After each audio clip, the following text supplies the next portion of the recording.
Thank you. The question is, how soon do you think Europe will explode? When it does, what do you think it will do to the precious metal prices? Precious metal prices. Oh boy, short term or long term. See, there's this moving lever thing. It's a clockwork or a key. You put one key in and you twist it. And then this other key needs to twist this way, and that key over there twists that way. So very short term, if Europe is to go, I don't expect it will really go until the massive release language period in the report, which would probably be Europe falling apart may be the kind of thing that triggers the worldwide depression becoming obvious in your face March through all of 2012 and into 2013.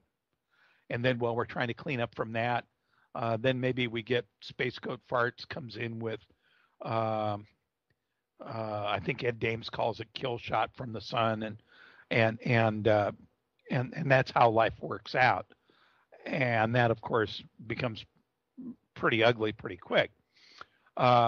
So, I mean, if I had to throw a dart, I'd say, yeah, write down March 9th for the beginning of the definitive end of the euro. But already Cliff has mentioned some folks he knows that, because he comes from the heavy duty computer world, who are already working on the code so that banks can operate either euro or whatever their local currency is. And in particular, the place which is moving most aggressively on that is Germany. So, like I say, I expect the Dow to end the year at 12,450. I expect January will end at 10,000. February and March will pop back up to 11.5 maybe. And then from March through November of next year, the Dow goes down to 1,600. And that's my opinion. And I've, my personal portfolio is down about 25% for the year so far. And it could go down even further as the market goes up here in coming weeks. But when we start turning around, I'm not particularly worried about losing a couple of $1,000s on paper, because it's not a loss until I cash in my chit, and that's CHIT, not the other one. But more important, there's this 25 to 50% downside potential, which could easily put me back over the 80% gain where my portfolio was at mid-year, because I called that one right. But, money comes and goes, and people come and go, and circumstances change on an hourly basis. And as I noted on the Urban Survival site Friday, nobody is safe, and nobody should ever bet against the Fed, because as long as there is a printing option in Europe, in the United States, or among any of the central banks, there will be compelling reasons for the bankers to simply paper over the crisis. And then all that remains is for the economic dislocations to propagate to the point where a broad enough section of humans recognize that they have been lewd, crude, and screwed. And that's when the collapse takes place. It doesn't have to relate to, like, Greece repudiating, whichever bond, or Italy refusing to pay interest on whatever IMF loan, or Spain not being able to pay for something. It's likely not to be like that. It'll likely, those will be factors. Those will be like the picket fences on the road to hell going by. But the wall that we run into at the end of it is when humans globally rise up and say, bullshit, we're not putting up with any more. We want massive, massive change in the whole paradigm to something that will work going forward.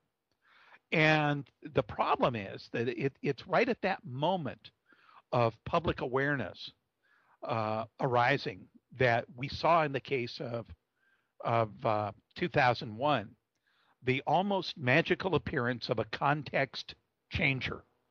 The context changer being the so-called terrorist, which led us into Iraq, even though nobody seemed to be connected with Iraq. They were all really connected with Saudi Arabia. So would that be the point, March of next year, when in lieu of public recognition, war breaks out at some major superpower level? Maybe, because nothing will cover the tracks of the evildoers, and nothing will ensure their fake stardom in the history books better than a massive war, which will wipe out all the evidence of the crimes. And if it happens to be war involving electromagnetic pulse weapons in the upper atmosphere that destroy computer infrastructure, oh shit, sorry about that. So we have no banking records. Oh well. And that's the kind of crap we're talking about. And then, of course, all that needs to occur is, because the military is now in process of being handed control, a commander-in-chief can kind of run the country as, I'm sure they'll position it as a benevolent dictatorship, and try to get the country through. But whether or not the public is willing to buy that, especially given the lack of substantive change in a humanistic direction we've seen so far over the last, the period since the War on Terror began, whether people will continue granting more time or will simply take it to the street, becomes an interesting area of speculation, in particular because there are something like 8 guns for every American. And we could be in a bloody civil mess. And as soon as it begins to move that way, we'll have the breakdown of supportive infrastructure, including but not limited to water, garbage collection, food distribution, farming, manufacturing, electricity. The internet goes away, and we're all the F word. Okay, wow. It's been quite an interesting time that we've spent here with you, George. Hey, anytime I can brighten up your life, even as bad as those prospects are, it's still okay to be an optimist. I am an optimist because I think we can muddle through without those worst cases. If we can't, I'm 63. I'm a useless eater, except for the fact that I provide some economic value. And if I got to go away, I'm going to go away someday anyway. What the hell?